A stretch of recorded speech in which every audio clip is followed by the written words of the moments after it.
दोस्तों 8 जून 2024 को शनिवार की रात कर लेना ये गुप्त उपाय। दोस्तों इसी दिन किया जाने वाला पंडित जी द्वारा बताया गया एक कटोरी सरसों तेल वाले उपाय आप लोगों को जरूर करना चाहिए। देखिए यह दिन इतना खास होता है, इतना महत्वपूर्ण होता है। देखा गया है कभी कभी बड़े बड़े पूजा पाठ अनुष्ठान से जो कामना पूर्ण होती है वह ज्येष्ठ शनिवार एक छोटे से उपाय करने से ही आपकी मनोकामना पूर्ण हो जाती है। और बहुत सारे लोगों ने इस उपाय को किया भी है और उनको इस उपाय को करने का फल भी ज़रूर मिला है।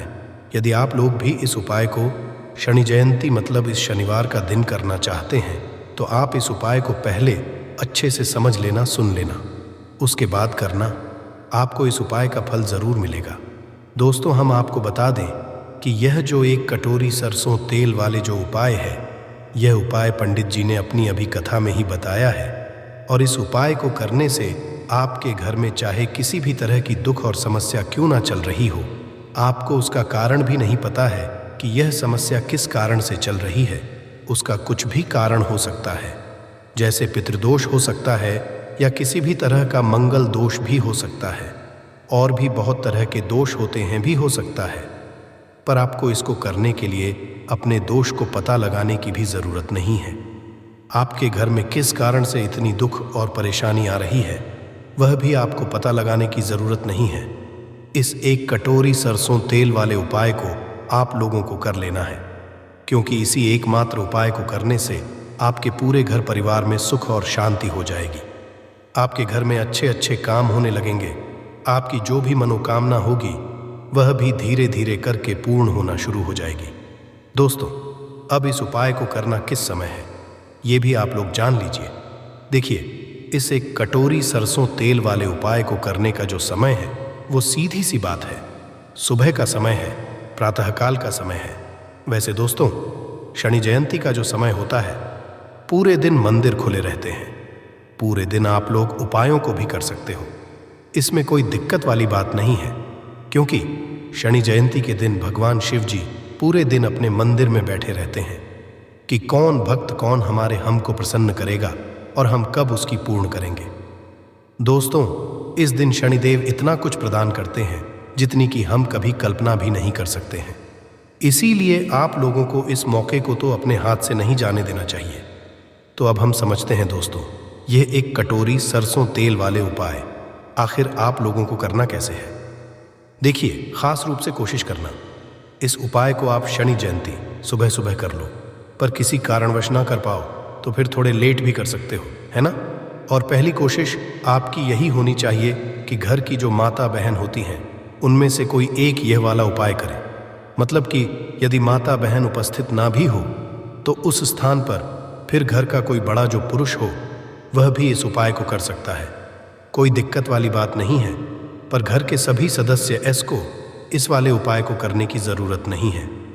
घर का कोई एक मुख्य सदस्य भी इस करेगा तो इस उपाय को करने का फल उसके पूरे घर परिवार को ज़रूर मिल जाएगा। तो देखिए कटोरी सरसों तेल वाले उपाय है तो सीधी सी बात है कि इसमें हमें एक कटोरी सरसों तेल की तो आवश्यकता पड़ेगी ही पड़ेगी। तो देखिए इस दिन आपको एक कटोरी सरसों तेल अपने घर में इस जगह पर रखना है।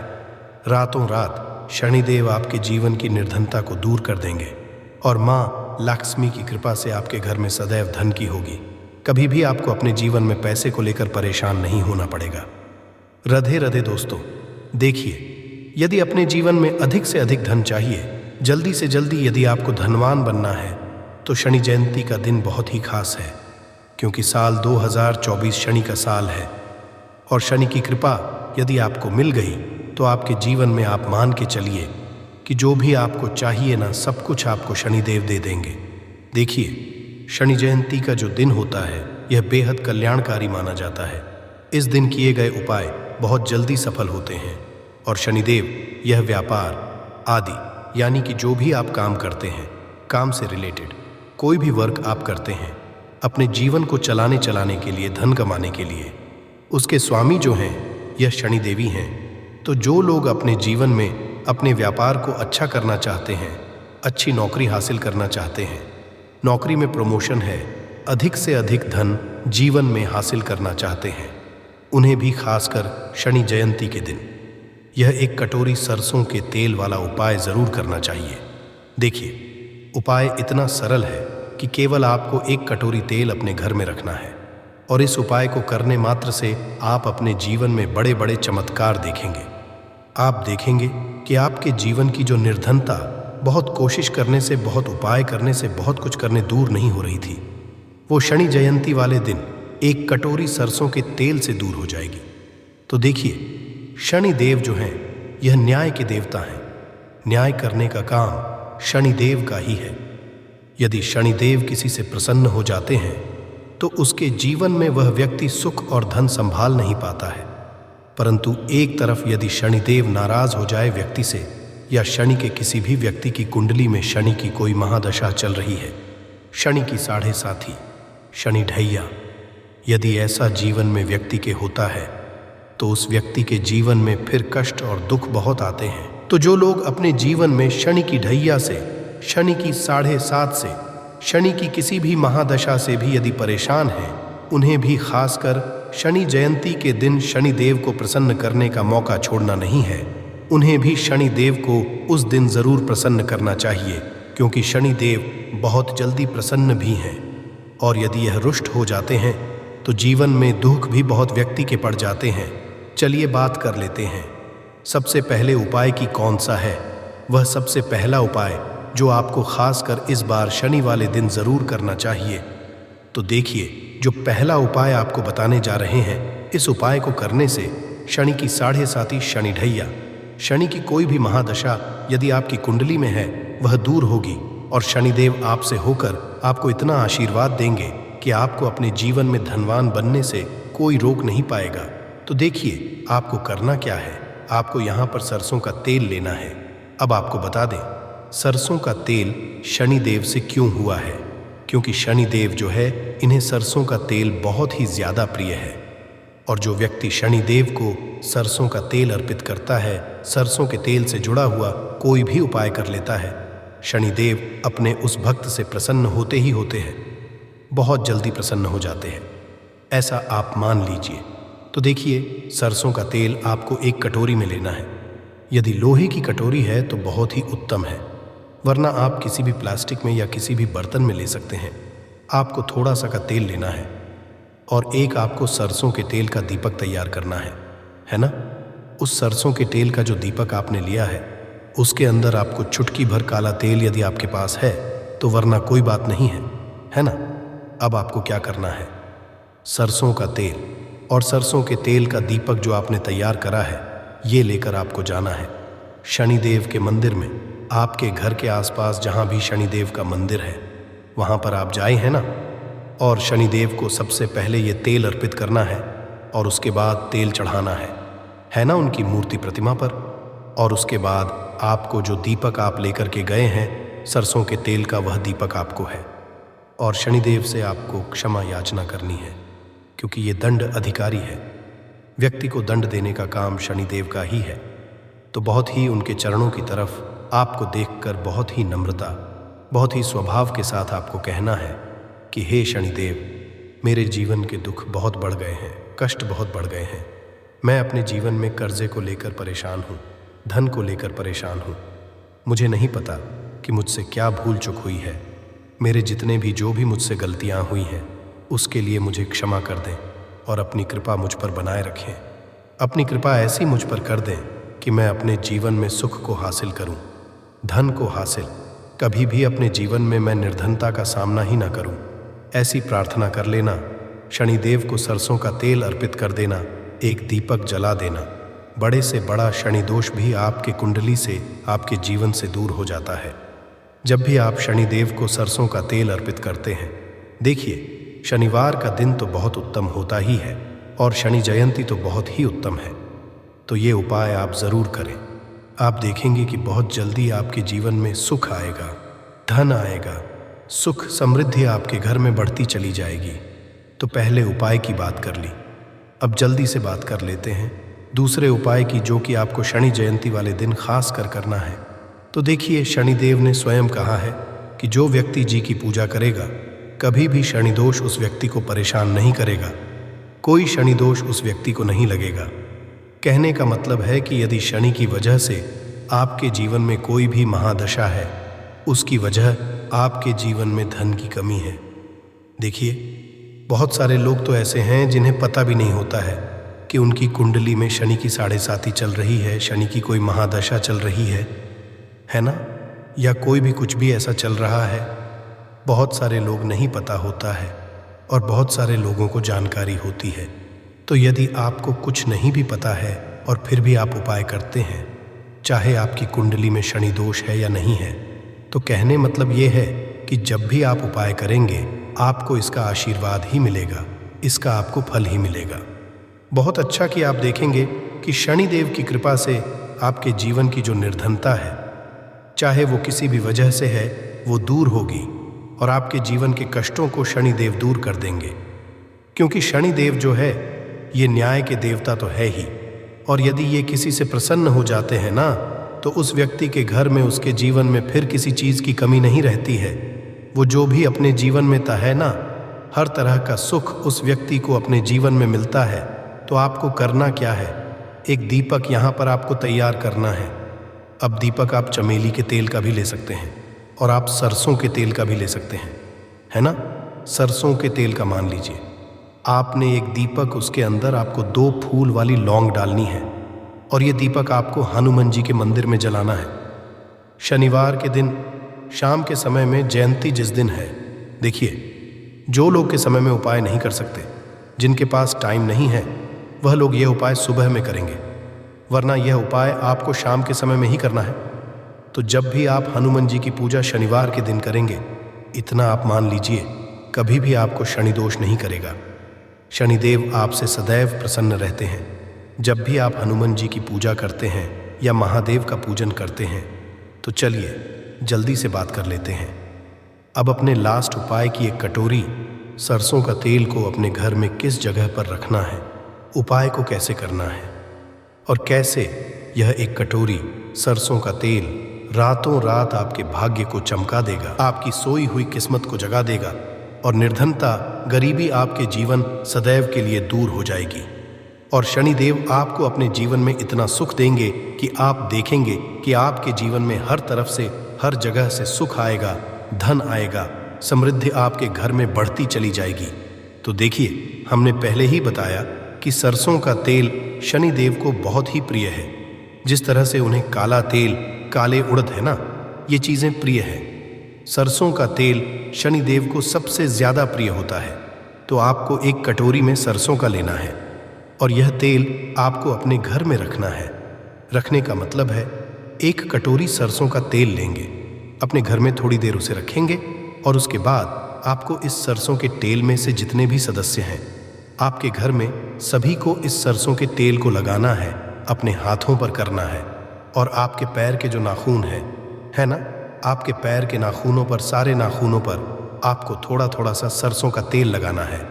देखिए, मैं जितने भी सदस्य हैं, 1 धोती 4 जितने भी सदस्य हैं, यदि सभी ये उपाय कर लेते हैं, सभी इस दिन अपने हाथों पर थोड़ा सा सरसों का तेल लगा लेते हैं, थोड़ा सा पैर के नाखूनों पर लगा लेते हैं, शनि जयंती जिस दिन है ना, रात के समय में, तो इससे होता क्या कि आपकी कुंडली में शनि की यदि कोई भी महादशा है, वो ठीक होती है। शनिदेव आपसे प्रसन्न होते हैं और रातों रात आपका भाग्य, जो आपका साथ भी नहीं दे रहा होता है, जो आपकी किस्मत में भी नहीं लिखा होता है, वो भी आपको शनिदेव दे देते हैं। तो बहुत ही खास और उत्तम उपाय है। सरसों का तेल तो सभी के घर में होता है और यह उपाय सभी लोग अपने घर में बहुत आसानी से कर सकते हैं। तो शनि जयंती पर यह उपाय आप ज़रूर करें। और यदि आप कर सके तो इस दिन अपनी छत पर पक्षियों के लिए आप कुछ ना कुछ खाने के लिए ज़रूर डालें और थोड़ा सा पानी की व्यवस्था कर दें।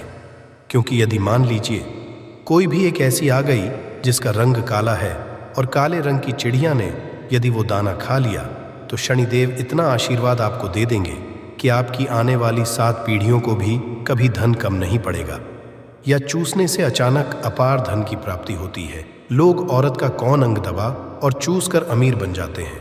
जो भी मनुष्य औरत का यह अंग दबाता या चूसता है, उसके घर में माँ लक्ष्मी का सदैव वास रहता है। और माँ लक्ष्मी की कृपा दृश्य कि उन पर सदैव बनी रहती है।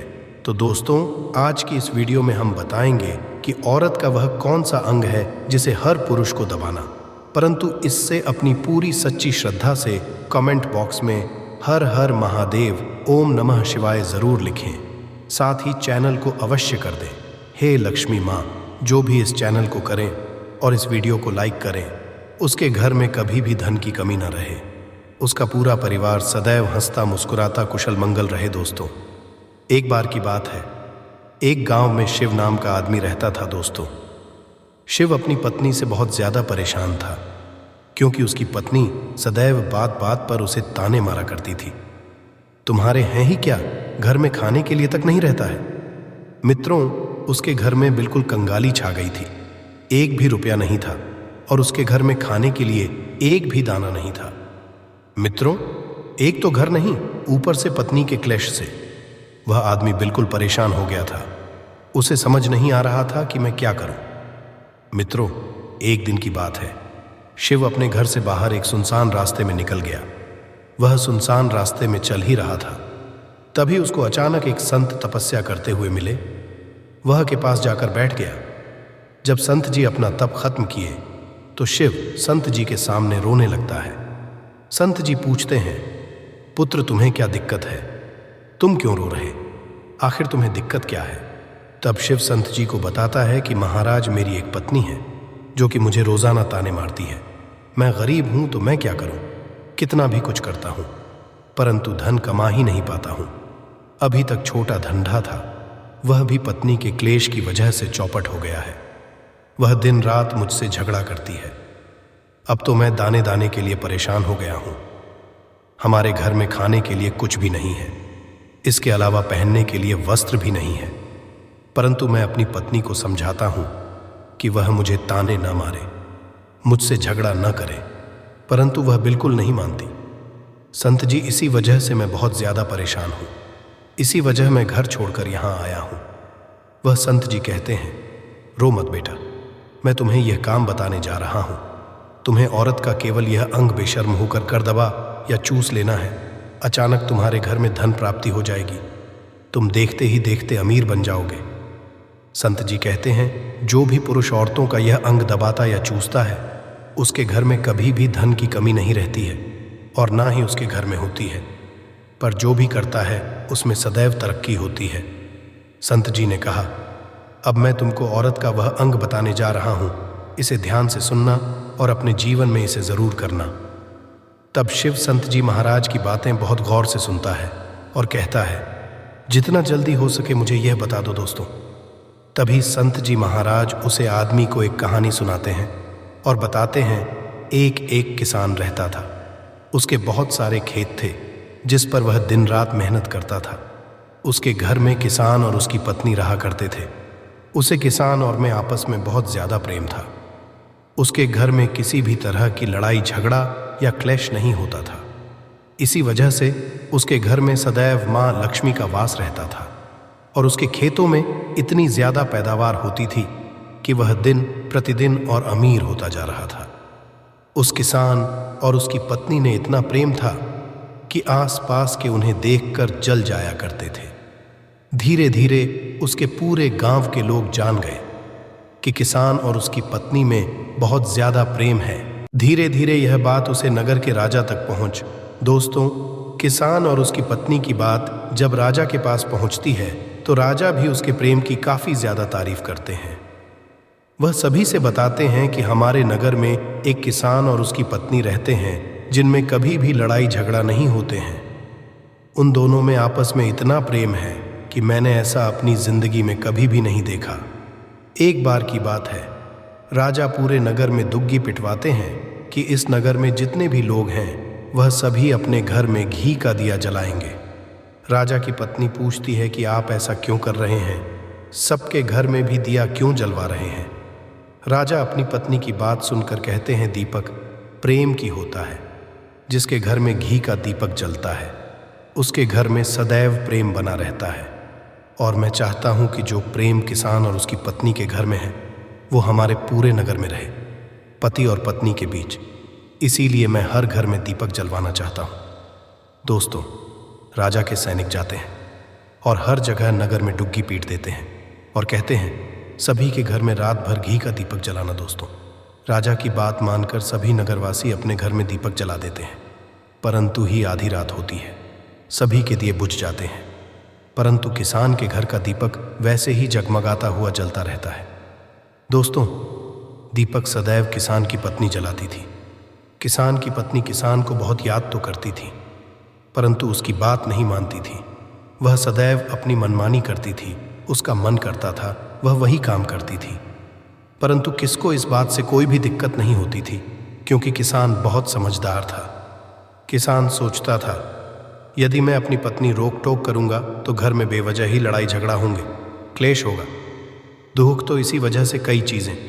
किसान अपनी पत्नी की अनदेखा करता था। किसान इस वजह से अनदेखा करता था कि उसके घर में प्रेम सदैव बना रहे। एक दिन की बात है और रानी शाम के समय अपने महल में चढ़कर पूरे नगर का नज़ारा देख रहे थे। उन्होंने देखा कि सारे नगर में किसी के घर में दीपक नहीं जल रहा है, परंतु किसान के घर में दीपक जल रहा है। तब राजा अपनी रानी से बोलता है कि देखो, किसान और उसकी पत्नी के घर में दीपक जगमगा रहा है, परंतु पूरे नगर में कहीं भी दीपक नहीं जल रहा है। इसी से पता लगता है किसान और उसकी पत्नी में कितना प्रेम है। तब राजा की पत्नी राजा से बोलती है कि जो किसान और उसकी पत्नी में प्रेम है वह किसान की पत्नी की वजह से है, और इसी वजह से किसके घर में इतना ज़्यादा प्रेम है। मित्रों, जब राजा रानी की बात सुनता है तो कहता है नहीं, तुम्हारा सोचना गलत है। जो प्रेम किसान के घर में है वह उसकी पत्नी की वजह से नहीं है, बल्कि वह किसान की वजह से है। रानी, यहाँ पर किसान बहुत ज़्यादा समझदार है, आपका सोचना गलत है, और यही वजह है जो कि उनके घर में कभी भी लड़ाई झगड़ा नहीं है। मित्रों, राजा है, किसान समझदार है, और रानी कहती है किसान की पत्नी समझदार है। दोस्तों, इसी तरह कुछ देर चलता रहा। राजा कह रहे थे किसान समझदार है, रानी कह रही थी किसान की पत्नी समझदार है। इसी बात को लेकर राजा और रानी के बीच काफ़ी झगड़ा हो गया।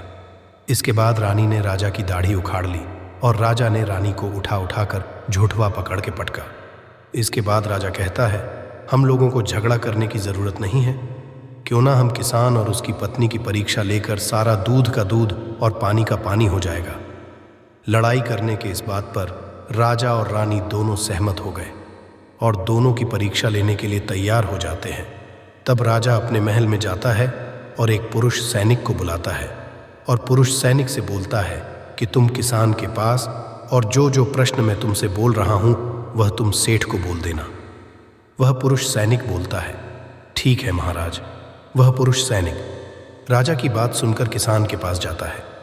उसी समय किसान की पत्नी खेतों में गई थी, परंतु किसान की कुछ तबीयत ठीक नहीं थी, इस वजह से वह खेतों पर नहीं गया था।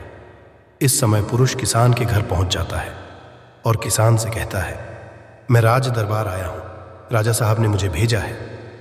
तो दोस्तों, किसान कहता है बताइए मैं आपकी क्या सेवा कर सकता हूं, आप बैठ जाइए, मैं आपके लिए पानी लेकर आता हूं।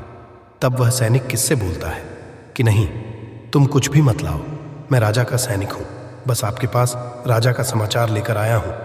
तब किसान कहता है ठीक है सैनिक, आप मुझे बताओ राजा साहब ने मेरे लिए क्या समाचार भेजा है। सैनिक है किसान, राजा साहब ने यह बोला है कि यदि तुम अपनी पत्नी को छोड़ देते हो तो राजा जी आपको बहुत सारे हीरे जवाहरात और साथ में तुम्हारे ज़मीन से 2 गुना ज़्यादा ज़मीन राजा जी आपको गिफ्ट में देंगे। इसके अलावा राजमहल का आधा हिस्सा भी आपको दिया जाएगा। परंतु जो सेठ ने जवाब दिया वह सुनने लायक है। सेठ ने कहा राजा जी अपना पूरा राजमहल मुझे क्यों न दे, परंतु मैं अपनी पत्नी को नहीं छोड़ूंगा। जाओ और अपने राजा से कह दो किसान ने ऐसा कहा है। सैनिक जाता है और राजा को सारी बातें बताता है। इस समय रानी वह सैनिक की बात सुन रही थी। सुनने के बाद रानी ने कहा आपने किसान की तो परीक्षा ले ली है, परंतु किसान की पत्नी की परीक्षा नहीं ली है। इस तरह से हम कैसे पता कर सकते हैं कि कौन समझदार है। इसके बाद रानी ने कहा मैं भी किसान की पत्नी की परीक्षा लेना चाहती हूँ। जब दोनों की परीक्षा हो जाएगी तभी पता चलेगा कि कौन समझदार है। फिर रानी ने भी एक सैनिक बुलाया और कहा कि मेरी बात किसान की पत्नी को बोलना और याद रखना। ये बात तभी बताना जब किसान वहां पर ना हो। सैनिक ने पूछा कि क्या बात बतानी है, वह तो बताओ। तो रानी ने सैनिक को सारी बात बता दी। सैनिक किसान के घर जाता है और उसके घर आवाज लगता है तो उसके घर से किसान की पत्नी निकल कर आती है। कहती है, बताओ क्या हुआ, क्यों ढिंढोरा पीट रहे हो? तो सैनिक ने कहा कि मैं राजमहल से आया हूं, मुझे रानी ने भेजा है। किसान की पत्नी ने कहा, बताओ किस लिए आए हो? तब सैनिक ने कहा, रानी ने बोला है यदि तुम अपने पति किसान को मार देती हो तो आपको बहुत सारे हीरे जवाहरात रानी आपको देंगी और साथ में राजमहल का आधा हिस्सा भी आपको मिलेगा। इसके अलावा जितनी भी आपकी जमीन है वह तो आपकी रहेगी ही, परंतु उसका जमीन भी रानी आपको देगी। ये बात सुनकर किसान की पत्नी तैयार हो जाती है। कहती हैं, ठीक है, यदि मुझे इतना कुछ रानी साहिबा देंगे तो मुझे मंजूर है, मैं अपने पति को मार दूंगी। तब सैनिक पूछता है कि रानी को कैसे पता चलेगा कि आपने अपने पति को मार दिया है? तब किसान की पत्नी बोलती है, मेरे घर में जो दीपक जल रहा है, जब मैं किसको मार दूंगी तो उसे बुझा दूंगी, तभी आपको पता चल जाएगा कि मैंने किसान को मार दिया है। अब सैनिक किसान की पत्नी की बात सुनकर राजमहल जाता है और रानी को सारी बात बताता है। किसान की पत्नी सुनकर रानी बहुत अचंभित हो जाती है। राजा और रानी को स्त्री जात से नफरत होने लगती है। उसी समय राजा नगर के सभी लोगों को बुलाता है और कहता है कि मैं चाहता हूं कि मेरे और मेरे पत्नी की वजह से किसान की जान ना जाए। तुम लोग ऐसा करो, उसे किसके घर जाओ और सारी बातें बता दो और उसे किसको बचा लो, वरना किसान की पत्नी उसे मार देगी। इधर सैनिक किसान के घर जाते हैं और सोचते हैं कि किसान की पत्नी किसको तो रात में मारेगी और दिया बुझाएगी। इससे पहले ही हम किसान के घर में हैं, किसान को बचा लेते हैं। मित्रों, जैसे ही राजा के सैनिक किसान के घर पहुंचते हैं तो देखते हैं कि किसान तो मरा पड़ा हुआ है।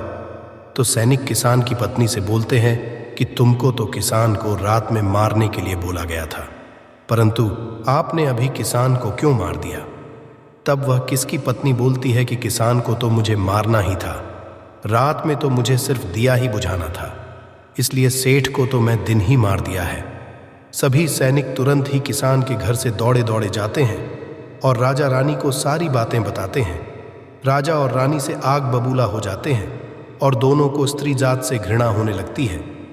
इसके बाद राजा और रानी किसान की पत्नी को बंदी बनाकर लाने के लिए अपने सैनिक से कहते हैं। सैनिक जाते हैं, किसान की पत्नी को बंदी बनाकर ले आते हैं। राजा किसान की पत्नी से पूछ, ऐसा तुमने क्यों किया? तुम लालची औरत हो, तुम्हें पैसों से प्यार है। तभी किसान की पत्नी ने जवाब दिया और बताया कि मुझे तो किसान को पहले ही मारना था, वह तुम्हें कोई बहाना ढूंढ रही थी, क्योंकि किसान की आदतें बहुत खराब थीं, वह मेरे साथ बहुत खराब किया करता था। तो राजा ने कहा, ऐसा क्या करता था? किसान तो किसान की पत्नी ने वह मेरे नाक का उत्तरी हिस्सा उंगली से हमेशा दबाया करते थे। इसके अलावा किसान एक काम और मेरे साथ करता था, वह किसान मेरे कान का पिछला हिस्सा अक्सर अपनी जीभ से स्पर्श किया करता था, मतलब चाटता था। राजा ने पूछा, ये बताओ, जब आप लोग गरीब थे तब क्या किस आपके साथ ये काम करता था? तो किसान की पत्नी बोलती है, नहीं महाराज, तब ऐसा नहीं करता था, तब बहुत किसान अच्छा था। तो राजा ने कहा, मैं गया कि किसान ऐसा क्यों करता था। उसी समय संत जी ने शिव से पूछा, तुम्हें कुछ समझ में आया? औरत का कौन सा दबाने तथा चूसने से लोगों को अचानक धन प्राप्ति होती है? तो शिवा ने कहा है, संत जी, मुझे अभी समझ में नहीं आया। तभी संत जी कहते हैं, यदि अभी समझ नहीं आया तो मैं फिर से आपको बताता हूँ।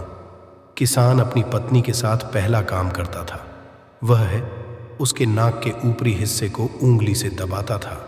तो जिस भी मनुष्य के घर में पैसों की इल्लत है, उसे अपनी उंगली से औरत के नाक के ऊपरी हिस्से को जरूर दबाना चाहिए। दोस्तों, औरत के नाक के ऊपरी हिस्से को बहुत ही शुभ समझा जाता है।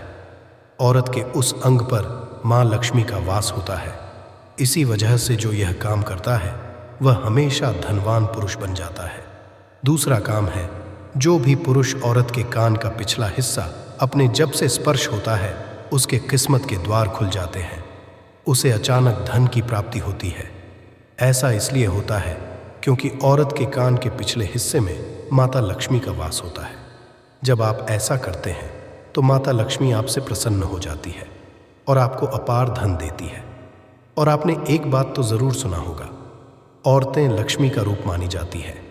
इसी वजह से इस संसार में जो भी मनुष्य ये दो पवित्र काम करता है उसका घर धन से भर जाता है, जो कि आपने कहानी में सुना किस भी अपनी पत्नी के साथ करता था। परंतु आप जब भी ऐसा काम करें तब आपको अपनी पत्नी से सारी चीज़ बात कर करना चाहिए, अन्यथा आपके जीवन में किसकी तरह अनर्थ भी हो सकता है। तो दोस्तों, आज की है ज्ञानवर्धक वीडियो। आपको कैसी लगी हमें कमेंट में ज़रूर बताना। साथ ही कमेंट में जय महालक्ष्मी, हर हर महादेव, ओम नमः शिवाय भूले दोस्त। तो भगवान के नाम पर कंजूसी नहीं करनी चाहिए। जो भी इंसान भगवान का नाम कमेंट में लिखता है उसका जीवन सफल, इसके बारे में बताऊंगा, जिससे कई जगह आकाश बेल के नाम से जानते हैं। हो सकता है आप जिस जगह पे हो इसे अलग नाम से जाना जाता हो। कृपा कर हमें कमेंट बॉक्स में ज़रूर बताना, और इसे आपके यहाँ किस नाम से जाना जाता है ये हमें ज़रूर बताना। और इसे गलती से भी कुंवारे पुरुष कभी मत खाना, नहीं तो आपके अंदर ऐसी गर्मी आएगी कि आप निकालने के लिए पागल हो जाएंगे कि ये गर्मी निकले। कहाँ ये पत्नी ज़रूर देखें। दोस्तों, अमरबेल एक तरह की लता होती है और ये जीन्स भी पेड़ पर लिपटी होती है। उस पेड़ की समस्त जितनी भी शक्ति होती है उसे अपने अंदर में खींच लेती है, चुंबक की तरह खींच लेती है, और उस वृक्ष को बिल्कुल ये सुखा देती है। आयुर्वेदिक की दृष्टि से भी अमरबेल बहुत ही उत्तम होता है। आज हम आपको वास्तु टिप्स के माध्यम से बताएंगे कि अमरबेल यदि आपने खा ली तो समझो आप सामने वाले की आवाज़ें निकालें, दोनों पसीने में हो सकते हैं। दोस्तों, इसमें बहुत सारे चमत्कारी गुण पाए जाते हैं। कई तरह के विभिन्न तरह के ये बीमारी को ठीक करने का काम करते हैं, और यदि अध्यात्म की दृष्टि से देखा जाए तब भी यह बहुत सारे हमें चमत्कारिक लाभ प्रदान करते हैं। और इसकी खास बात यह, जिस भी पेड़ पर लिपटी होती है उसकी समस्त शक्ति को अपने अंदर समाहित कर लेता है, खींच लेता है, और यह उसी पेड़ के अनुरूप आपको फल प्रदान करते हैं। अमर खेतों में बहुत आसानी से देखने को मिल जाते हैं। इसकी पतली पतली शाखाएं निकली होती हैं। वैसे यदि आप ग्रामीण इलाकों में हैं, ग्रामीण इलाकों से हमारी वीडियो को देख रहे हैं, तो इसके बारे में आप सभी दर्शकों को ज़रूर पता होगा। ये कहीं भी बहुत आसानी से आपको देखने को मिल जाती है। तो चलिए, आज मैं आप लोगों को वीडियो के क्रम में अमरबेल के बारे में ही कुछ विशेष रूप से जानकारी बताऊंगा। यदि अमरबेल का रस, उबली हुई अमरबेल का रस शरीर के इस हिस्से पर लगा दें, आपके अंदर से ज्वालामुखी गर्म होती है, उसी तरह से आपका ये हिस्सा, शरीर का ये हिस्सा गर्म पड़ जाएगा। दोस्तों, हम बारी बारी जानकारी अपने इस चैनल के माध्यम से बताएंगे, तो वीडियो के अंत तक बने रहना। हम आपको उचित ढंग से बताएंगे कि अमरबेल खाने से और शरीर पर लगाने से क्या फ़ायदा होता है, तथा यदि पेड़ पर अमरबेल हो तो क्या लाभ होते हैं। आइए जानते हैं। इस चैनल का मकसद है भारत भूमि में आयुर्वेद की को आम जनता तक फिर से पहुंचाना, ताकि भारत में से ज्ञान का इस तरह का धरोहर समाप्त ना हो। हमारे चैनल में व्यूज़ या ना आए, हमारे सब्सक्राइबर बढ़े या ना बढ़े, इससे हमें किसी भी तरह का फ़र्क नहीं पड़ता। यदि हमारे वीडियो को देख रहे हैं, यदि आप में से किसी एक भी दर्शक का फ़ायदा होता है तो हमें भी अच्छा लगता है, हमें भी पुण्य की प्राप्ति होती है।